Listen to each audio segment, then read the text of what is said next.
Uma chuva de 180 mísseis balísticos de longo alcance enviados pela ditadura teocrática do Irã tomou conta do céu do Estado judeu. Foi o maior ataque desse tipo já feito na história do país e as imagens são muito impressionantes. Vamos acompanhar aqui. Vamos ver. Olha isso, gente.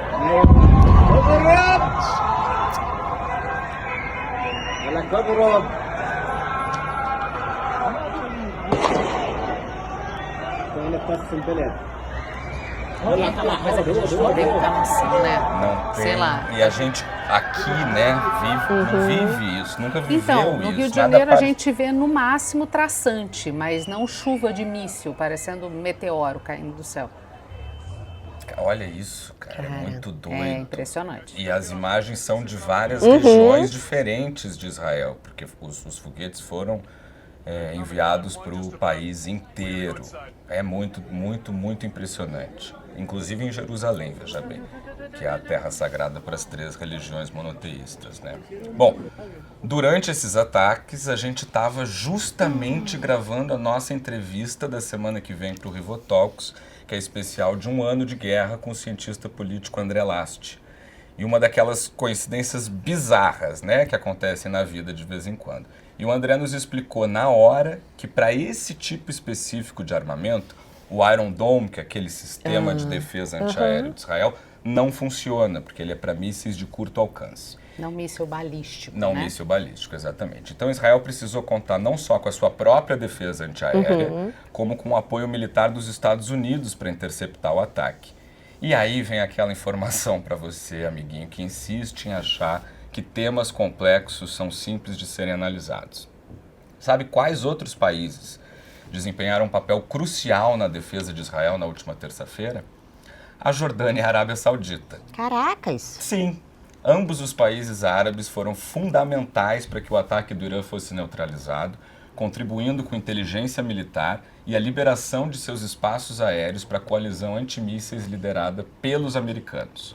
E o mais louco de tudo isso é que, mesmo sendo esse o maior ataque do tipo já sofrido por Israel, apenas uma pessoa morreu.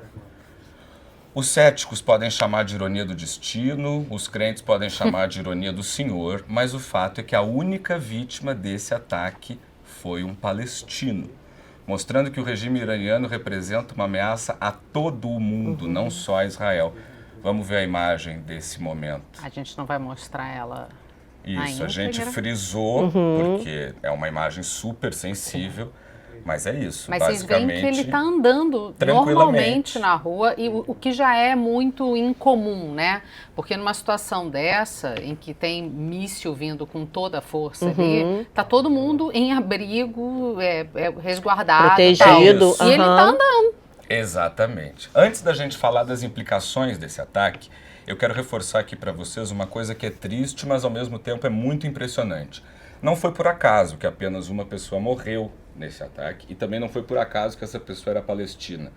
Os israelenses estão tão acostumados à rotina de se esconderem em abrigos antibomba que no primeiro sinal de alerta das sirenes que tem em todo o país, todo mundo para imediatamente o que está fazendo e vai para os bunkers. Ninguém brinca com isso, não tem aquela coisa de vou pegar meu computador. Tocou a sirene, nego levanta e vai para o bunker.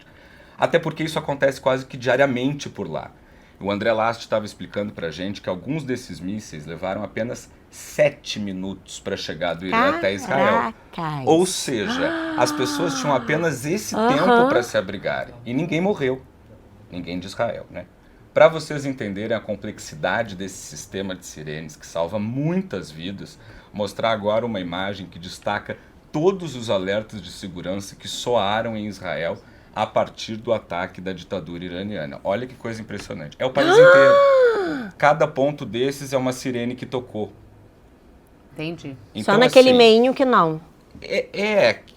bem, né? Eu imagino que aham. seja por conta, deva dar para ouvir do resto, né? É muito impressionante. E a organização, né? O preparo da sociedade israelense para se proteger desse tipo de ataque também é uma coisa muito impressionante. Bom, é claro que a repercussão disso tudo foi geral, ampla e restrita. Então a gente vai começar do Oriente Médio para fora, tá? E a gente começa por Israel. o primeiro-ministro Benjamin Netanyahu declarou que o Irã vai pagar um preço alto e que Israel decidirá quando, como e onde responder ao bombardeio iraniano. A população que antes estava protestando diariamente contra o governo e contra a guerra, agora está mais dividida entre os que apoiam uma resposta militar severa e os que temem uma escalada ainda maior da guerra na região. No Irã, o ataque foi visto como um sucesso militar e o presidente do país disse que o sistema de defesa de Israel é frágil como vidro.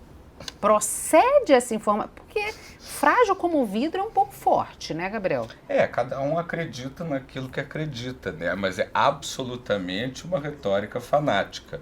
Vamos aos dados, aos fatos, né? Não ao que eu acho ou o que o presidente do Irã acha.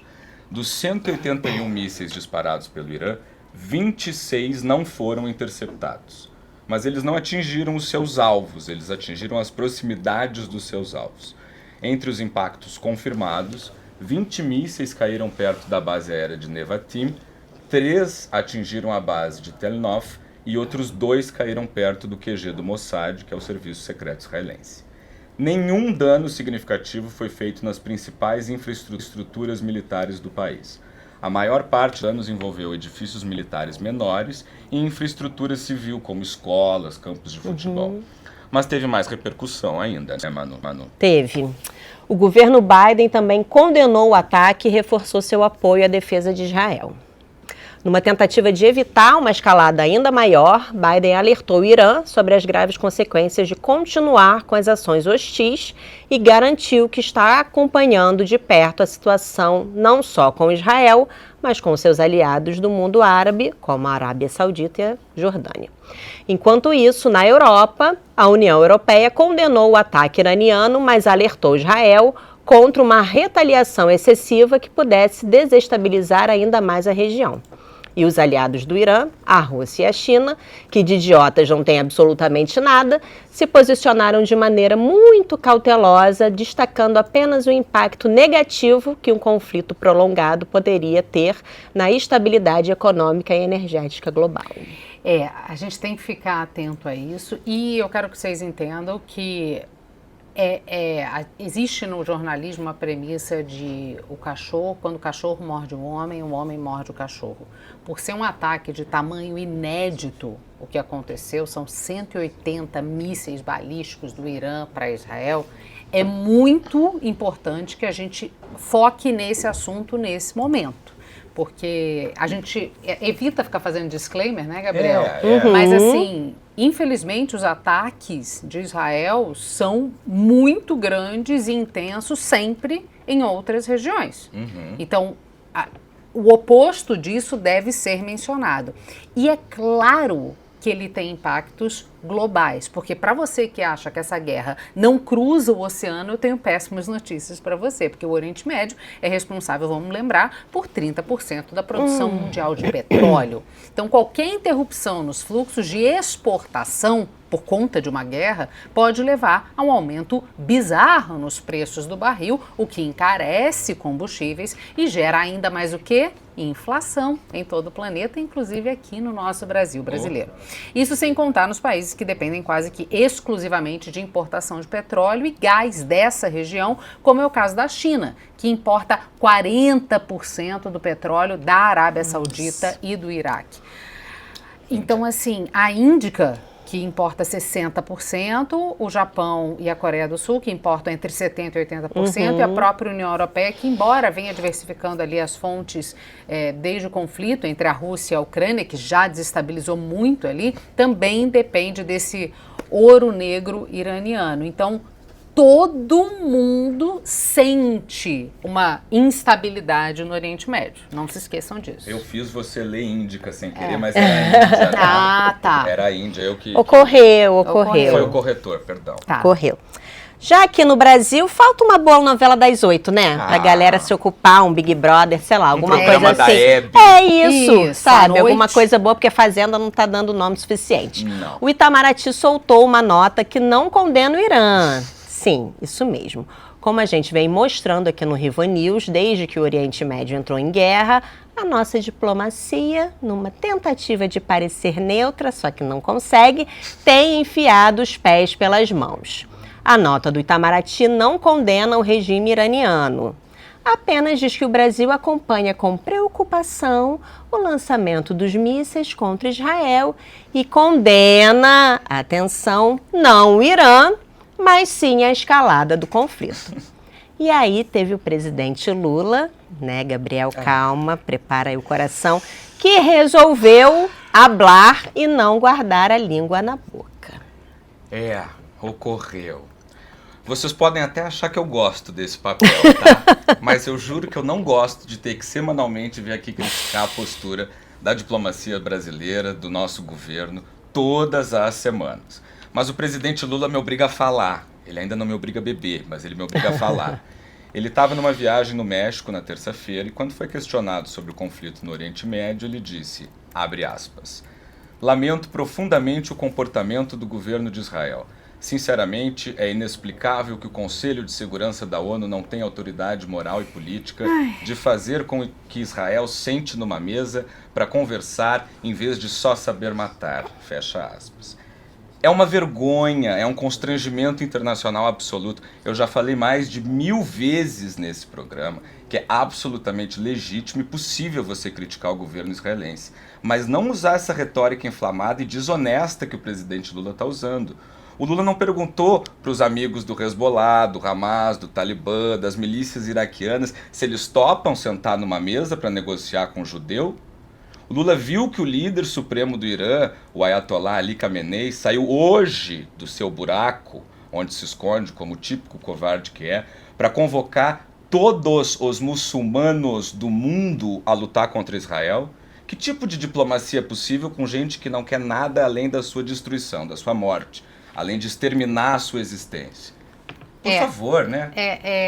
A gente falou muito disso no nosso Rivotalks. Eu sei que a gente sempre deixa para o final, mas a gente já adiantou aqui que o Rivotalks da próxima semana vai ser com o André Last. E aí a gente ouviu todo tipo de absurdo, porque a gente chamou o André Last, claro.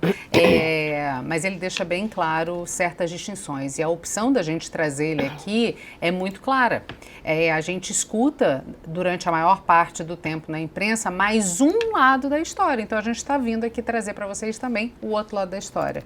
Deixamos de condenar ataques grandes ao povo palestino, a crimes de guerra, jamais, em tempo algum, e a gente tem que deixar isso claro sempre aqui, porque senão vão partir da premissa que a gente defende. Não, a gente não é que a gente defende, a gente só quer um pouquinho mais de igualdade nessa balança, nesse peso, para não ficarem só acusando um lado, porque senão complica muito a guerra, literalmente.